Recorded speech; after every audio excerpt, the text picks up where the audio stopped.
Welcome to the Mayhem. Dick and Loy Mayhem. Media Mayhem. Marketing a Mayhem. You might love it, you might hate it. It's my favorite freaking show.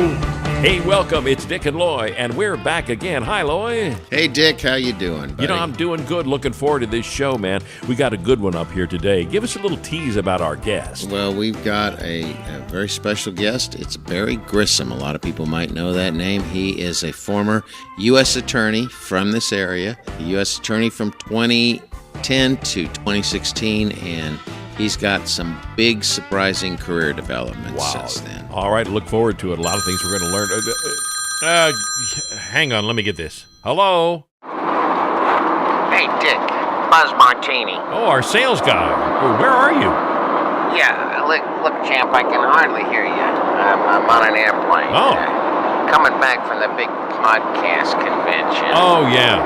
And, you know, if I said I was catching the world on fire, I'd be lying. But listen, turns out I picked up quite a few pointers on your podcast. Oh, good.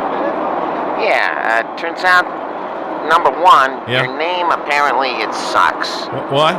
Nobody knows what it's about. What do you mean? So, wait. It's kind of dead out of the gate. I mean, what? Which, that's kind of bad news. Oh. Yeah, and then I found out you gotta really work on the female demographics a little more. Apparently, Dick. What do you mean? You are really big with the female demographic 78 and over. Huh? And one 23-year-old hairdresser in Belton who has daddy issues. So we gotta work on that, champ. What? Yeah, well, we'll talk about it when I get back. Okay.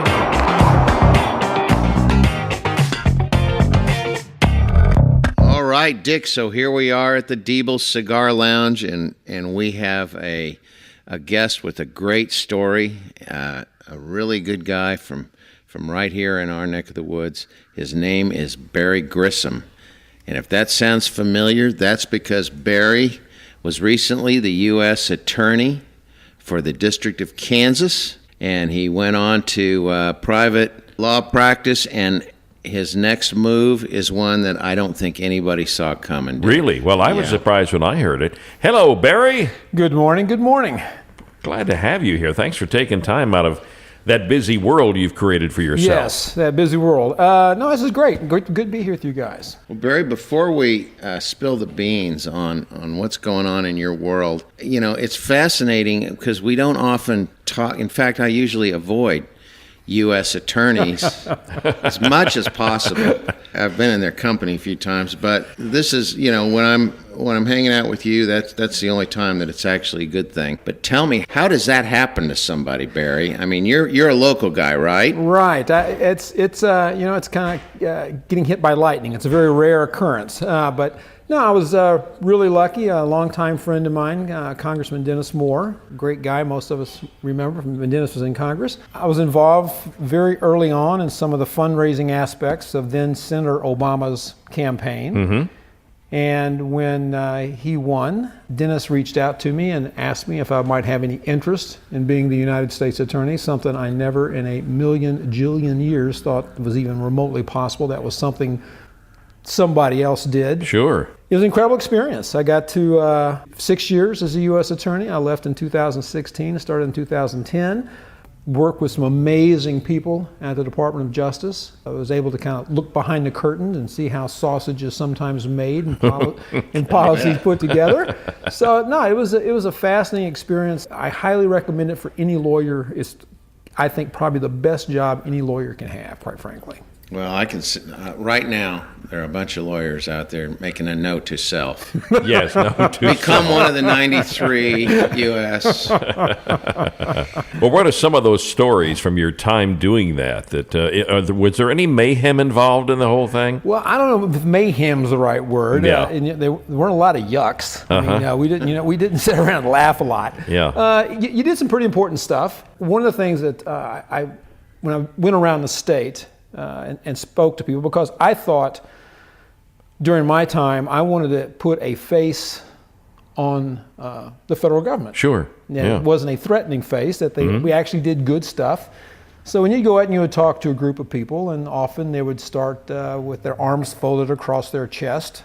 And being a trial lawyer, you're able to read your jury, and you know they have no interest in you or what you have to say. But by the time the presentation was finished, often they came up and thanked you for your service, because they saw what good we did, that we just weren't, the federal government just wasn't some dark cloud on the eastern horizon that was going to come in and step on them or something, but actually did things like stop human trafficking, sexual exploitation of children on the internet, violent crime, terrorism. And you know, people always say, you talk about terrorism, they'd always, you get kind of faraway look. Oh, that's something that happens in Boston and New York, sure, LA, but not here.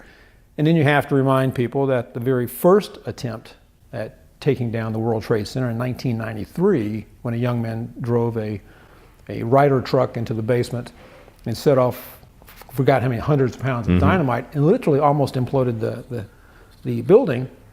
He was a student at Wichita State University. Okay. He was right in our backyard. Yeah. And I also remind folks, largest act at that time of domestic terrorism by Americans on Americans was the destruction of the Alpha P. Murrah building in Oklahoma City.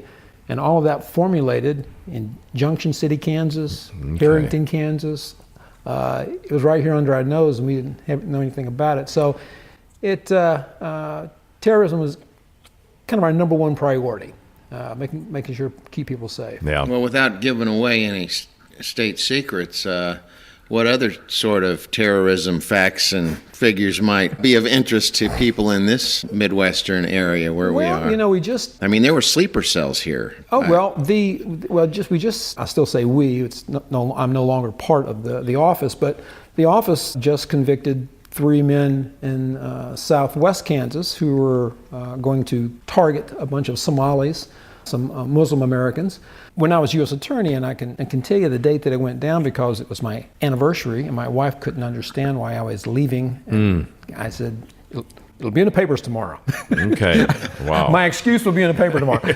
It wasn't that you forgot flowers. It wasn't I forgot flowers, anything like that. It was December the 11th. We stopped a fella who was, and this is, folks who are listening to this, I hope they pick up on this, because this is one of the challenges that we now, in the world that we now live in.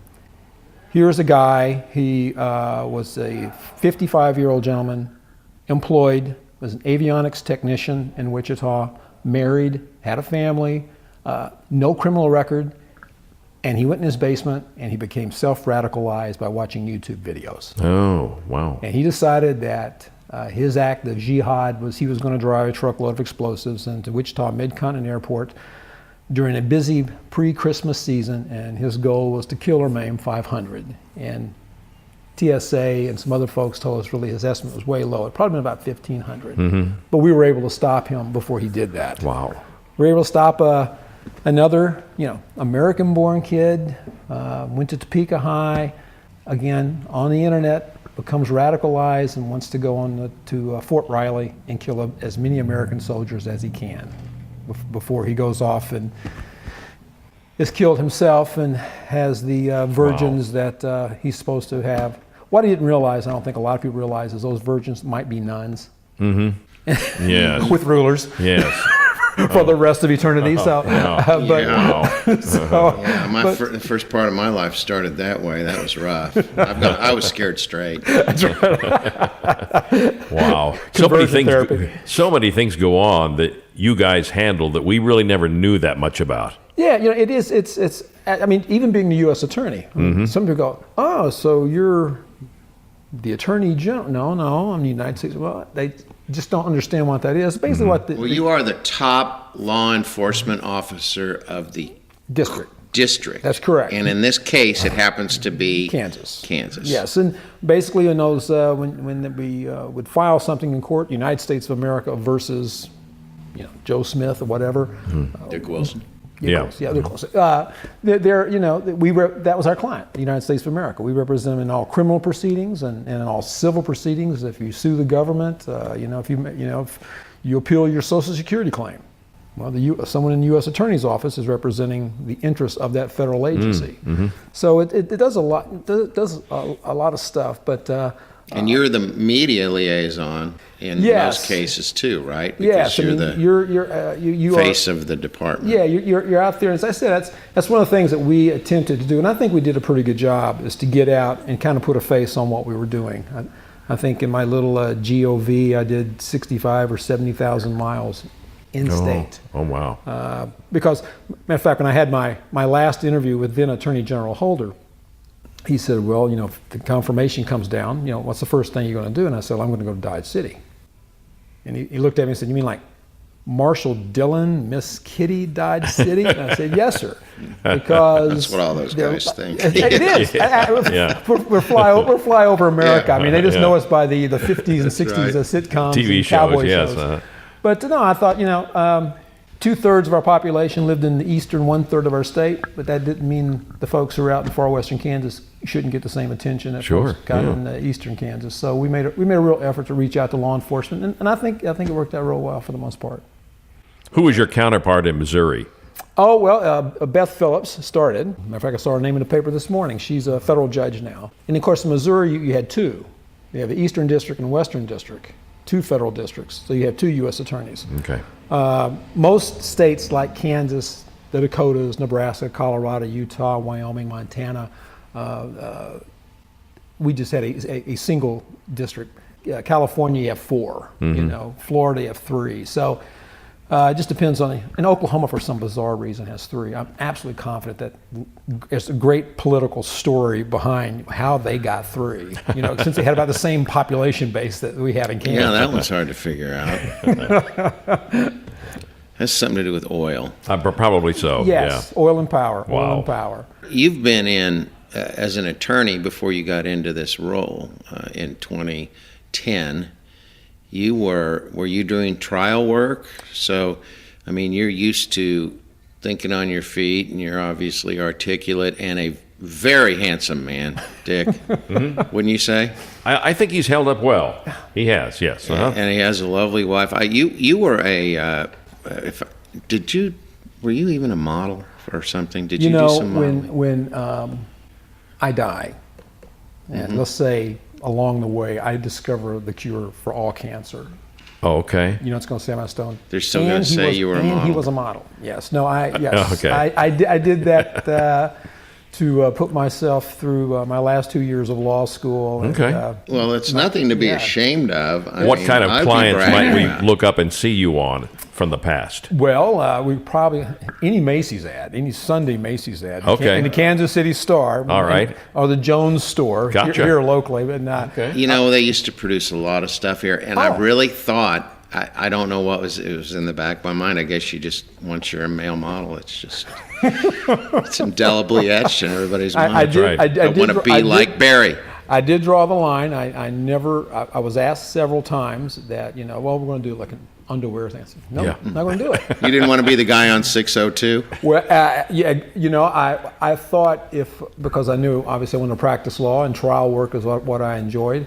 I didn't want someone sitting on a jury looking at me going, imagine. How do I know him? That's right. And not focusing on my case or my client. You know what? You had foresight. Yeah. Very limited, but some. Instead, they were thinking they were sitting there going, why do I keep imagining him not in that $800 suit, but in a polyester blazer? Yes. From Hager. Yeah, there you go. If he would just throw one foot out and to the right a little bit, I think I'd recognize him. If he'd check his watch. That's right. Put his hand on his hip. That's enough of that. Sorry. That's right. No, that's but I digress. Man. Yeah. That's good to know. We need to know where everybody came from. Yes. A man of the people. That's phenomenal.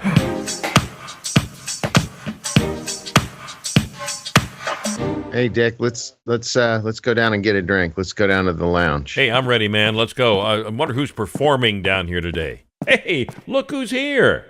Oh, hey, Dick and Loy. How's it going? Wow, Bob Dydlan. Wow, hey, why are you here? What's on your mind? Well, I'm kind of pissed off. I spent all night on hold trying to call my cable company. Oh, I know what you mean. I feel the same way. You get online, you call them, and they say, we are experiencing a high volume of callers.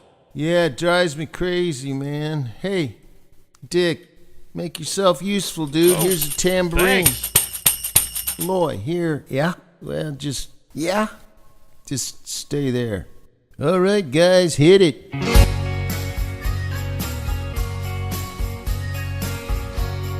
You've got a lot of nerve keeping me on hold. After telling me my call's important to you, and it pisses me off when you tell me to listen closely, 'cause the options have changed. Like you don't know I can see right through you. Don't give me that unusually high volume of calls now story.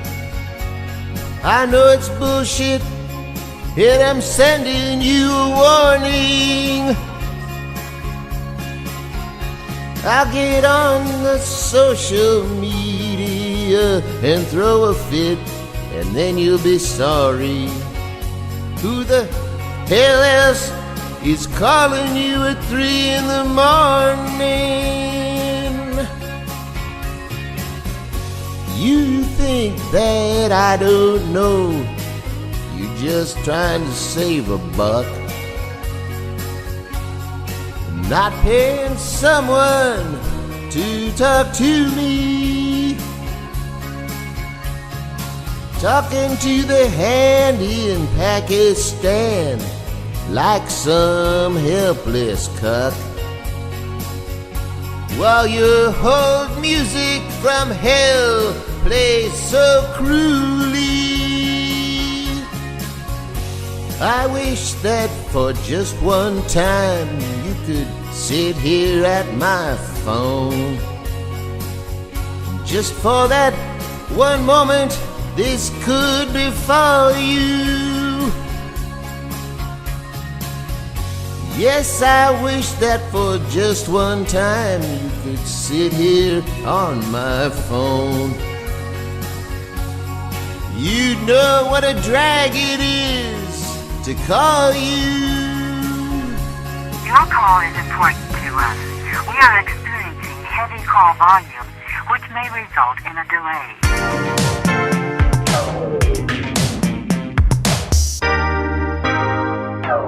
All right, let's head back down to the Cigar Lounge with Barry Grissom. I think what happened after that, you joined a local firm and you took your expertise as an attorney and your newfound worldly experience with that federal perspective, and you went to work for a law firm here in town, here in Kansas City. I did. Great law firm, good people. Absolutely. And I was there for a couple of years and transitioning to some other things right now. I think when we spoke and you told me what you were transitioning to, it was a little bit of a surprise, and I thought, I called Dick and said, Dick, I've got a friend who has kind of a man bites dog thing going on here. Okay, yeah. So tell us, Barry, please, Barry Grissom, what is next for you? Well, my experience... Hang on, let me do just a little fanfare.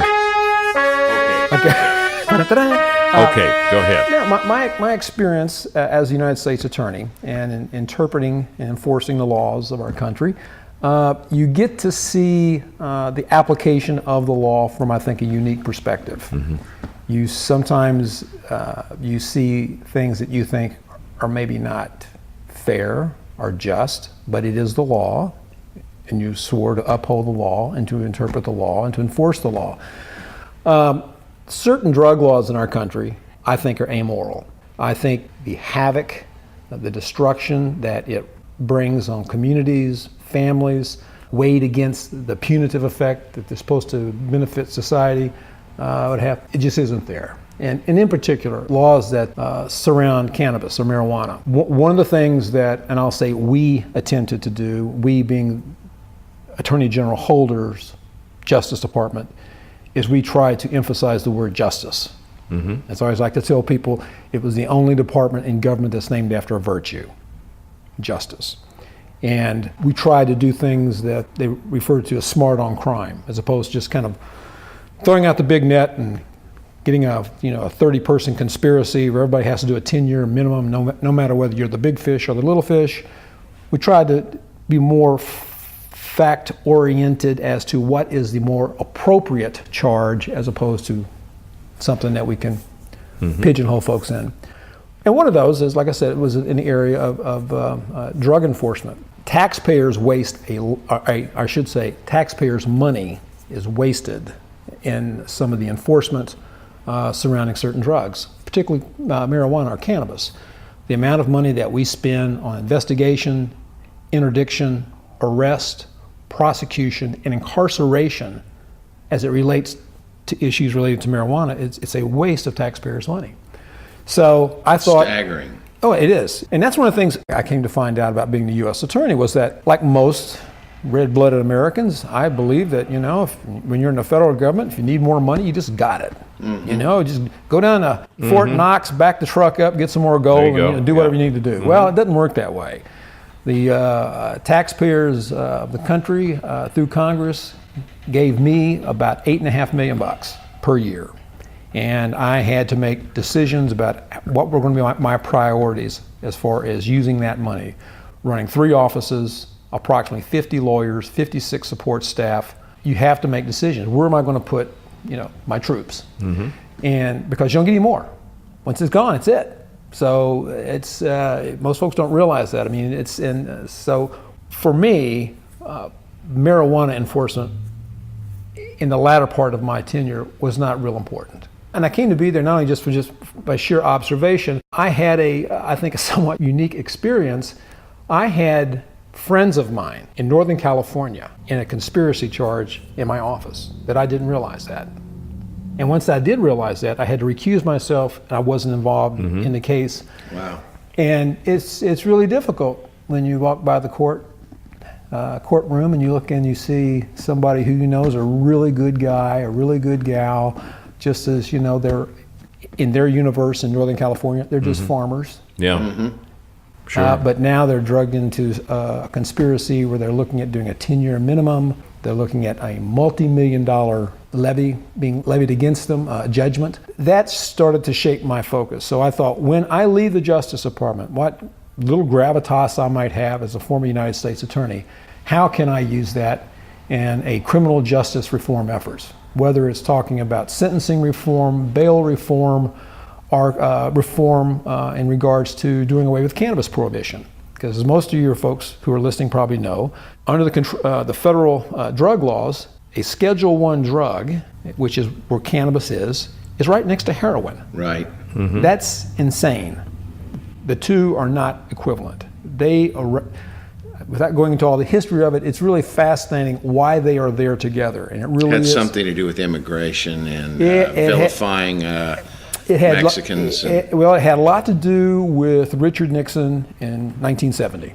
Okay. And but we're way past that. And we're in our country. We have 30 plus states that allow for some varying forms of legalization. We have 9 states that allow for full recreational use. In all likelihood, medical cannabis, medical marijuana is going to be on the ballot in Missouri this fall. Okay.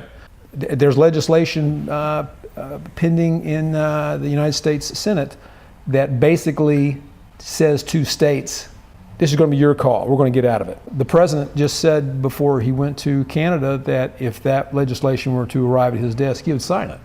So the pendulum has really swung way away from where it was in 1970, 1972. Oh, sure, yeah. It's fascinating what's going on with the political status quo, because both parties have substantial wings of people who support decriminalization. Absolutely.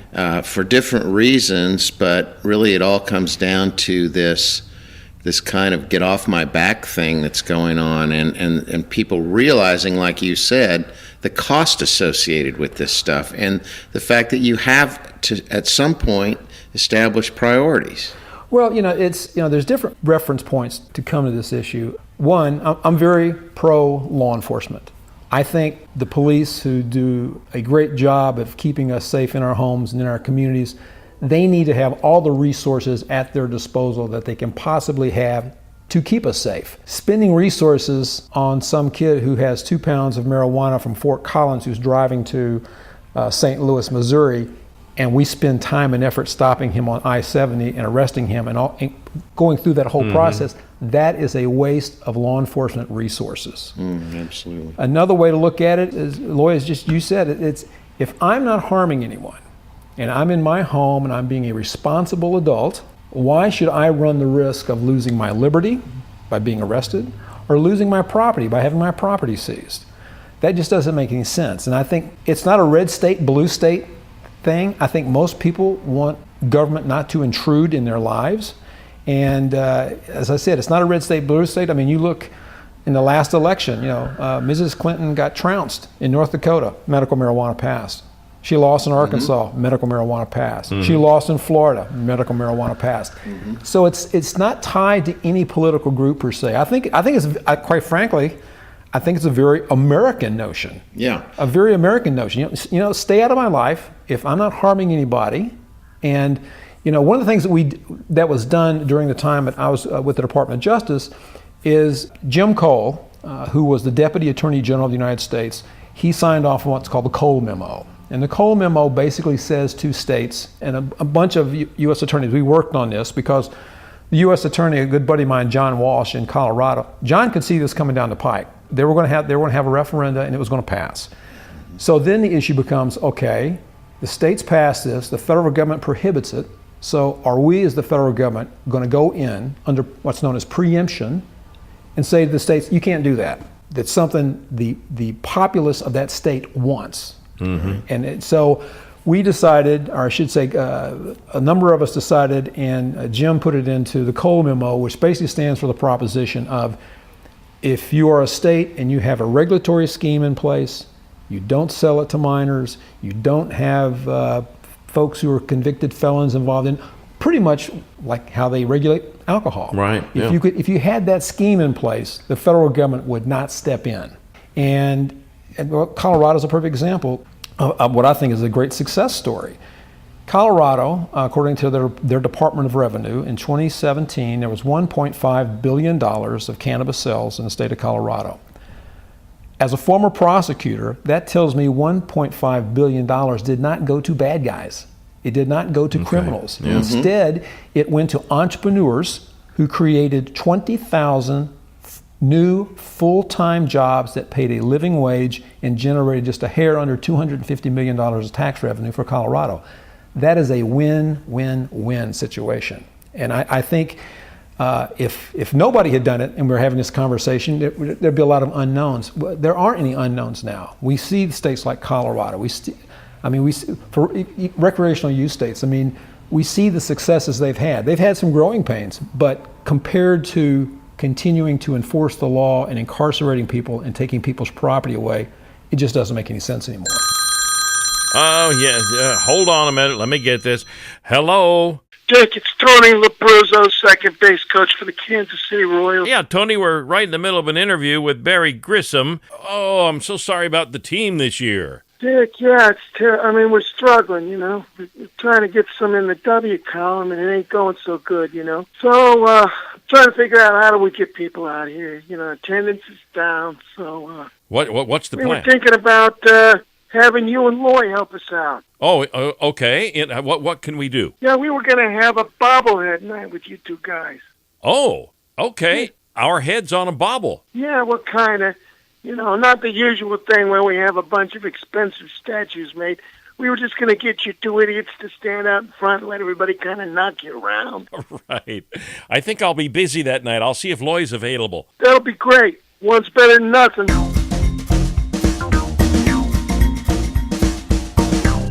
All right. Sorry about that. Loy, go ahead. Has there been any similar nullification process that's happened on a national basis like this, where it just kind of organically starts getting nullified? Well, it's and you used the right word. It is organic. It's kind of coming at us at light speed. It was like I just returned. I was in Colorado 2 weeks ago at a conference, a national organization to reform marijuana laws, NORML. think everybody's heard of that. Yeah, and Keith Strop, great guy. Keith started it in like 1970 with a $5,000 donation from Playboy Enterprises, and now they're, it's all over the world. And to think all those years that Keith and folks in his organization labored, and then all of a sudden, it just bang, it's changing. Like I said, almost at light speed. I mean, even I just noticed down at State Line and 103rd Street, there's a CBD shop. And the CBD, as most may know, is a derivative of cannabis that doesn't have the THC content. But for lotions, for whatever. There's all kinds of mystical qualities that they assign to it. It's gonna, it's like DMSO or something. You put it on, and the next thing you know. Well, what was it? We were talking about Melissa Etheridge, who has a farm out in Northern California. She was on CBS Sunday Morning talking about the hand cream. That if you have arthritis, you can put it on your hands overnight. You wake up in the morning and you can sew again. If you can just keep your hands out of the Dorito bag. Well, you're talking. There's a book. I can't remember the gentleman who wrote it, but it's a great title. It's called Too High to Fail, which I love. Too High to Fail, and he talks about. My wife and I, we used to own property up in Mendocino County, up in Northern California, north of San Francisco, and Mendocino and Trinity and Humboldt were kind of like the Green Triangle. And we owned a little inn up there for a while. But the reality was, just about every other person that we knew, no matter what they said they did, they were involved in the industry. They were either growers, trimmers, packagers, whatever. I mean, that was just the cash economy. So when California had their referenda to have recreational use, in Mendocino County, it got voted down. Because they knew. It takes a lot of the profit out. They knew, exactly. They knew all. And again, from. Well, I think Kentucky and places like that are huge in it, so. Oh, yeah. Well, as a matter of fact, talking about the changing political climate, the Senate Majority Leader, McConnell, from Kentucky, I mean, he's all signed on industrial hemp. Because they're growing industrial hemp in Kentucky like crazy. And we're seeing, matter of fact, former Governor Greitens, on his last day in the office, he signed industrial hemp law for Missouri. So we'll start to have farmers growing industrial hemp that produces fiber that's softer than cotton, that produces CBD oils, that biofuels. It actually makes for a better paper product. Than wood. It's a great product, and it was a huge product in America. Oh, yeah. Yeah, absolutely. And so they really overshot on all this regulation, and in a way, this is kind of a revolution against not laws, but regulations that cause a distortion of constitutional law. People look at this and say, show me why this is important, show me why it's valid, show me why it's serious. And the more you kick it, the more you realize this is just a big shell game. It's a big scam. A lot of times when we hear people talk about states' rights, we hear them talk about from the standpoint of, wanting to deny somebody something, like deny people the right to vote, make it harder to vote. But states' rights, I mean, this is a classic 10th Amendment states' rights issue. Each state, whether they want to accept it or reject it, should be able to have that discussion, make a decision, and if they say we don't want to do it, that's fine. But at least be able to have that discussion without the fear that all of a sudden there's a change in the administration or you get a new attorney general and that Cole memo is now torn up because it's just a memo, it's not law.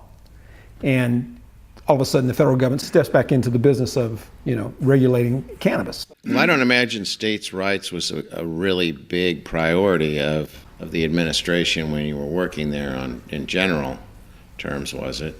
Well, I mean, that seems like that's the other side. From the standpoint, the libertarian wing. From the standpoint, and I think the Cole memo recognizes that. The Cole memo basically says to states, if you have this regulatory scheme in place, we won't preempt. So we really were deferring to the different states to do what's in your best interest. I mean, they weren't saying we have absolutely no interest in this, and in fact are constitutionally prohibited from doing what we're doing. They were saying we're not giving that up. Right. But okay. Right. And So it's all in the messaging. It is, and right now Be interesting to see how they're going to change it now. Well, from a sheer political standpoint, a lot of times, Democrats are taking a page from Republicans. Republicans appealing to their base would often, in states where you could have referenda, they would have something to vote on that appealed to the base, issue about maybe abortion rights or gun rights, things of that nature, to motivate the base to get out. I think this issue of cannabis, particularly in Missouri, we're going to have a very close senatorial race. This is going to motivate millennials. This will be something that'll get, if you go off to MU or you go to St. Louis U or Wash U, you might actually register to vote this time. Where before, well, I don't really live here, but that's where you're going to be for the next 4 years, unless you're like me and you're on the 6-year plan.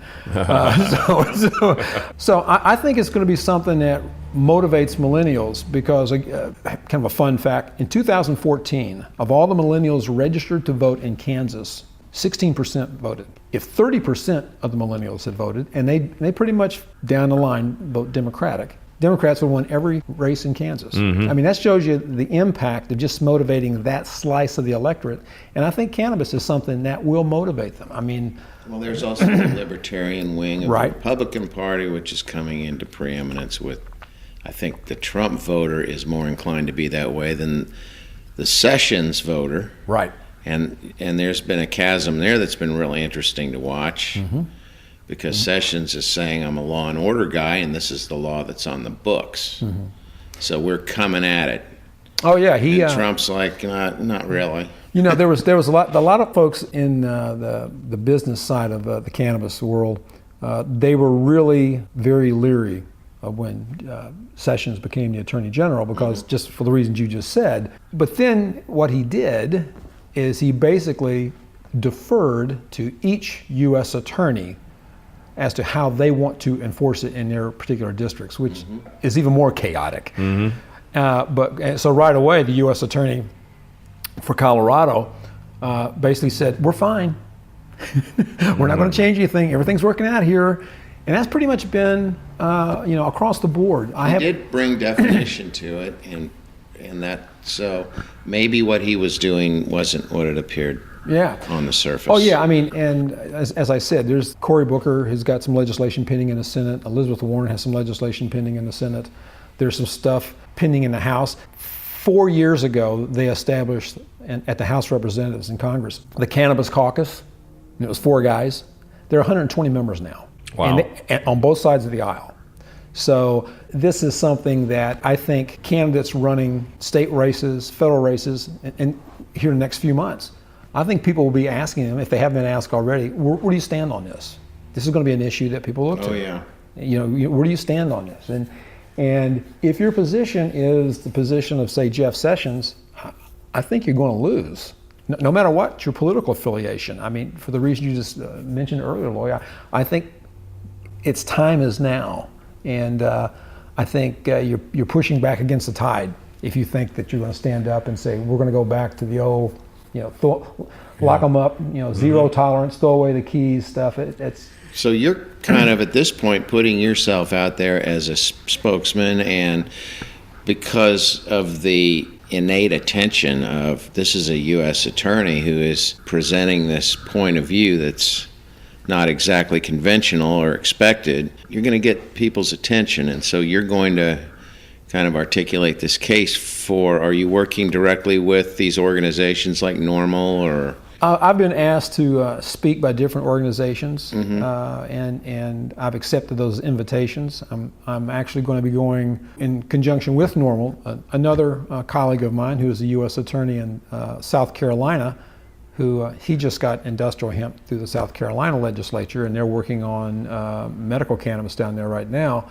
He and I are going to be going to D.C., and we're going to be putting on a conference where we educate staffers of different members of Congress, kind of our position as former prosecutors, why we think monies are better spent in other areas, and kind of the toll that this takes on communities, not just communities across the board. I mean, whether you're a kid in Johnson County or a kid in Wyandotte County, you get picked up on something like this, and the ripple effect that has on the rest of your life. Yes. You know, some of this legislation, which is great, I think particularly the legislation that Cory Booker is proposing, if it were to pass, it's going to have a retroactive effect. That if you can get your record expunged, so that isn't following you around as you apply for college or you apply for a job or you just do anything. So I think that's, other than just, you know, decriminalizing it, I think it's really important that folks who have been in the system have an opportunity, if the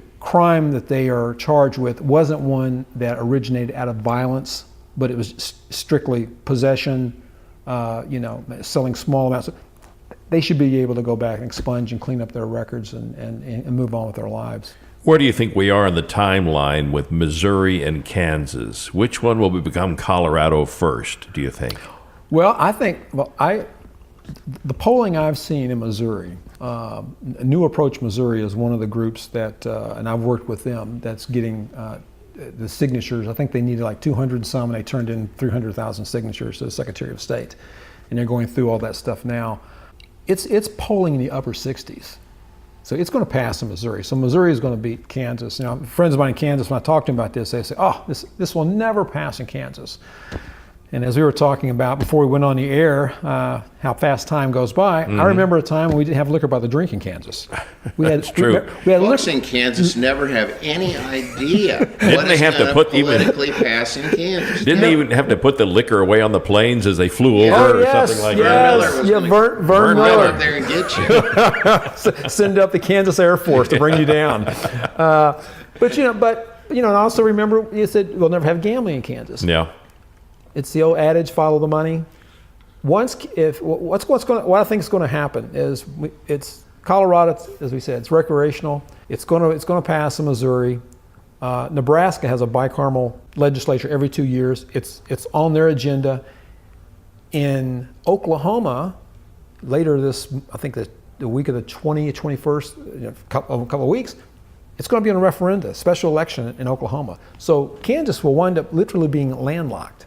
And one of my fears, again from a law enforcement standpoint, one of my fears is we're going to have somebody out at Fort Riley, Kansas, who's been deployed 2 or 3 times, 4 times, suffers from post-traumatic stress disorder, does not want to use psychotropic drugs, doesn't want to use opioids, doesn't want to use those, wants to at least try using cannabis first. And that person's going to drive to Oklahoma City or to Kansas City, Missouri, or to Denver, and they're going to come back into state and they're going to be arrested. Yeah. That's wrong. That's just, aside from the waste of the resources, it's wrong to do it to that person. Yeah. Or the laborer who has a genuine, hurts their back, and they go to their doc, and the first knee-jerk reaction shouldn't be, here's a month's worth of opioids. You know, a doctor should be able to say, well, why don't you try this first? And right now, a doctor can't say that because it's a Schedule I drug, as we said. A doctor will lose their license. Yeah. So much easier to give someone artificial or to give them opioids than it is to. Well, and here's another kind of, all these things kind of parasitic to one another, but right now in our country, 117 of our fellow citizens are dying of opioid overdose every day. Every day. Now think about that. If we had an airliner that had 117 people that crashed every day, we would be up in arms. Yeah. And we don't seem that, people are talking about it, the idea of building more jail cells as opposed to more treatment centers is just, again, misguided. In states where they have allowed for medical cannabis, its access isn't overly restricted, but you can get it fairly easily. Opioid use, depending on the state, decreases 25-30% first year because people have an option other than something that has an addictive quality to it. Well, even sadder, this is how this whole meth thing has flourished because you look at the whack-a-mole that goes on with these kind of regulatory, the hazards that happen when you push regulation and you think that it's a good thing or you sell it that way, and then the thing that causes the solution is much worse than the problem. You wind up creating a meth epidemic because people don't have people who are forced into these situations of making a choice that's bad. When I first went into the U.S. Attorney's Office, there was a case that we were prosecuting, and it was a doctor and his wife down in southeastern Kansas. And they had a cinder block building their clinic, and we had put poll cams out to monitor comings and goings. And they opened, I'll say like at 8 o'clock in the morning. By 7 o'clock, people were already lying around the building. They were going to go in there, getting their fentanyl patches, fentanyl lollipops, opioids. And while we could not prove, as in each case, we believe as many as, in that small community, in that small area, 63 people died of overdoses. And we were able to prove, I think it's either 5 or 6. But that's in rural America. And these small towns are ruined, a lot of them. Oh, absolutely. And again, when we talk about resource use, isn't it a better use of the taxpayer dollar? And isn't it better public policy if we help folks who find themselves addicted like that, as opposed to incarcerating them? I just saw a fun fact, at least in the state of California, to keep someone in prison, it costs like $75,000 a year, more than it costs going to Harvard.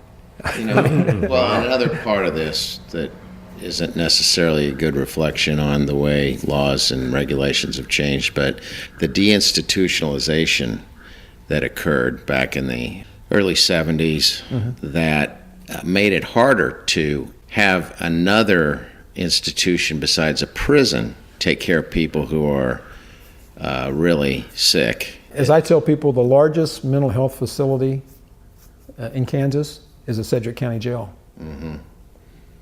And that's tragic that we are just warehousing mentally ill people in a punitive environment.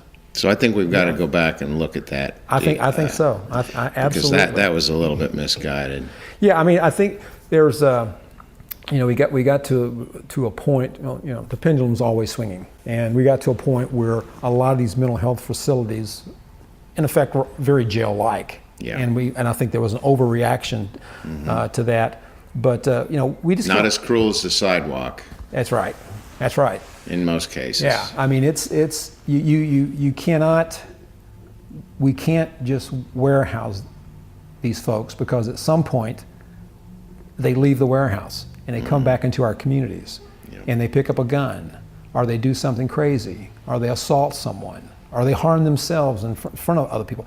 There's all kinds of levels that there are options that we can take advantage of, other than extremes, either putting people on the sidewalk or put people in institutions. Yeah, and the property crimes are unbelievable that are associated with that.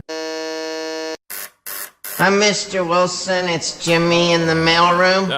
Hold on, guys. Just a minute. Jimmy, please, let's schedule our calls here out of the Mr. Wilson, showtime. I got something from Amazon for you in the delivery today. I don't want to talk about that one, It's Jimmy. one of those things from television that gets rid of eye bags, an eye bag fixer cream. Not now, Jimmy. I think you ordered this. It's called not now. Bags Be Gone. Okay, all right. Yeah, your bags have arrived, Mr. Wilson.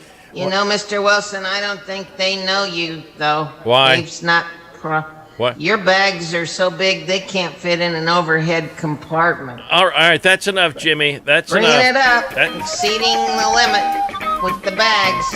Bringing it up. Now, besides the marijuana, cannabis issue, you talked about the prioritization. You saw a lot in your 6 years in that role. What areas did you see that we really do need to add resources to, or maybe, for lack of a better term, clamp down on, or bring the power and the force of the federal government into each of these districts at a greater extent than we were doing? I mean, surely you saw some other miscarriages where you thought, well, we need more here. We need yeah, I mean, again, violent crime. I mean, one of the things that we did in Kansas and out of the 93 federal districts, District of Columbia makes 94. If you are a felon, you do not have Second Amendment rights.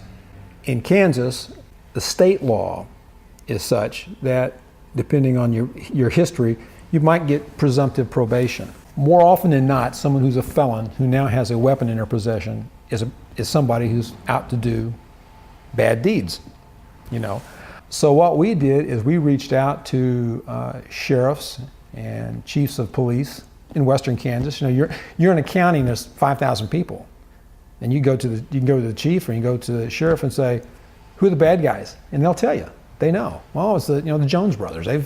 They're always in trouble. They cooking meth up in the woods, and they've been away now, and we say, well, what are they up to now? Well, we've got some suspicions, but we're not quite sure.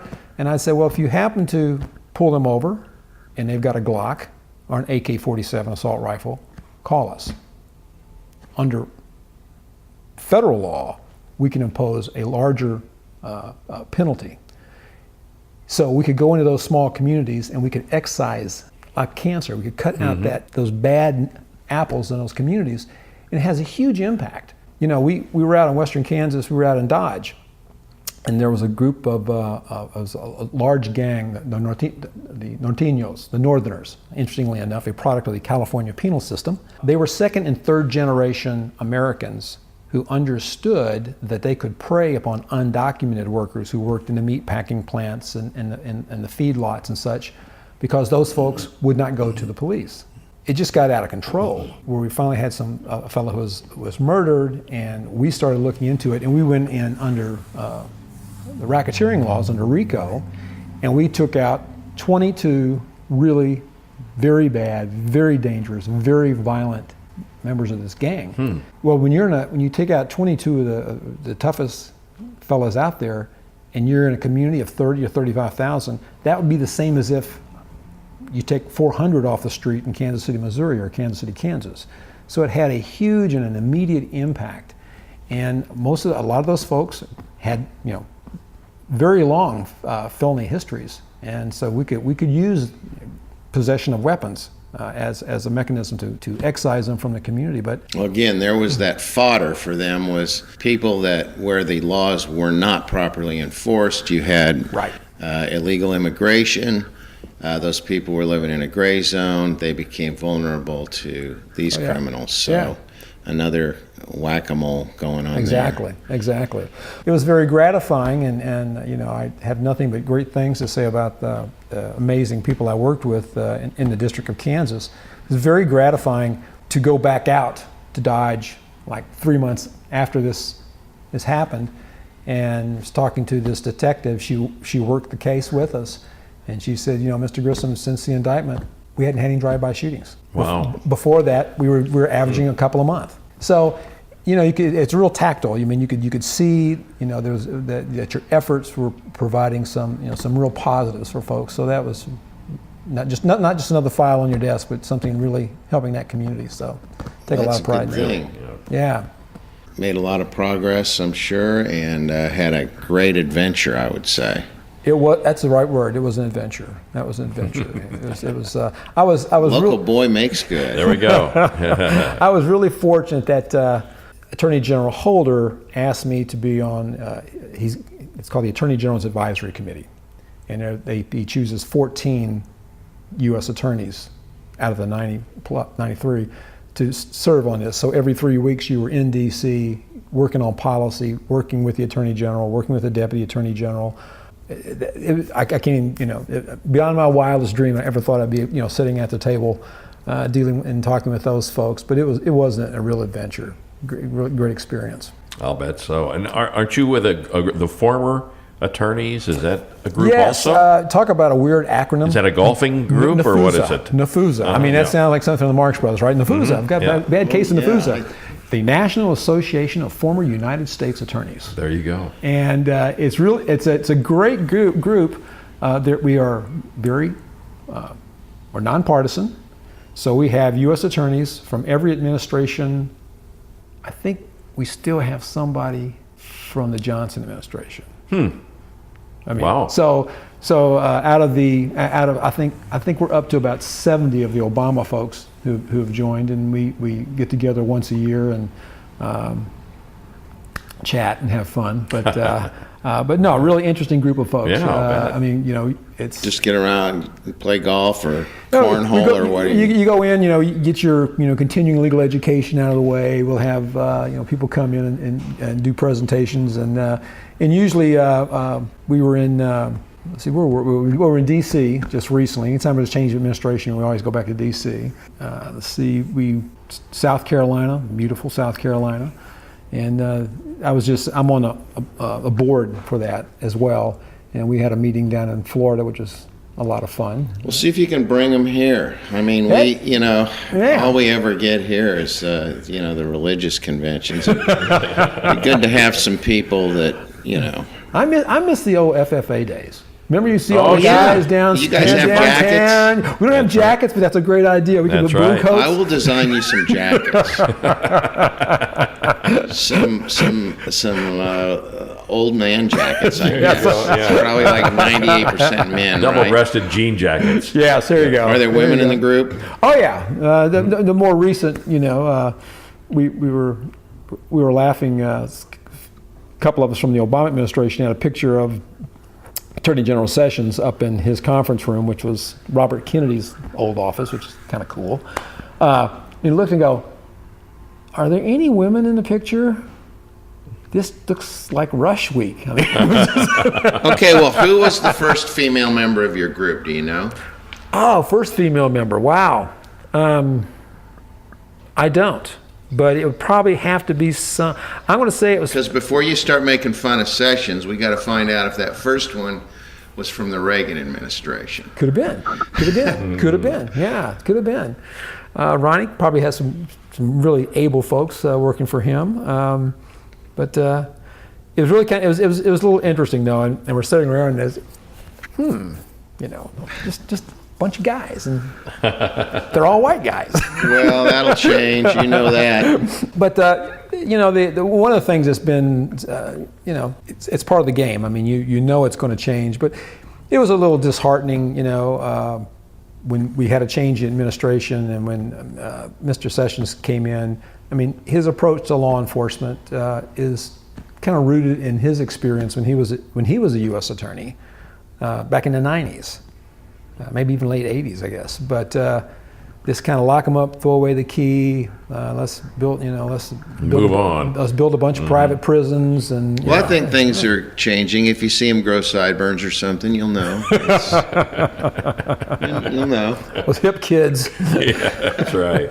You kids today. Well, thank you so much, Barry. We Oh, really it's been fun. enjoyed this. It's been fun. Great Absolutely. stories, great stuff. And Been fun. you have your media mayhem is different from most of the other people that we're going to talk to because it's a little more serious, and but look forward to seeing how this unfolds for you, and I know you're going to get a lot of attention on this subject. We're hoping to. So we're hoping to. Good luck to you, and thank you, Dick. Anything to offer? Well, I Barry? just want to make sure you've got enough Hawaiian shirts for all of the events you'll be going to. Yes, So, okay. absolutely, All right, absolutely. good. Yes, Okay, yes. good. And Dick does tie-dye also. Okay, great.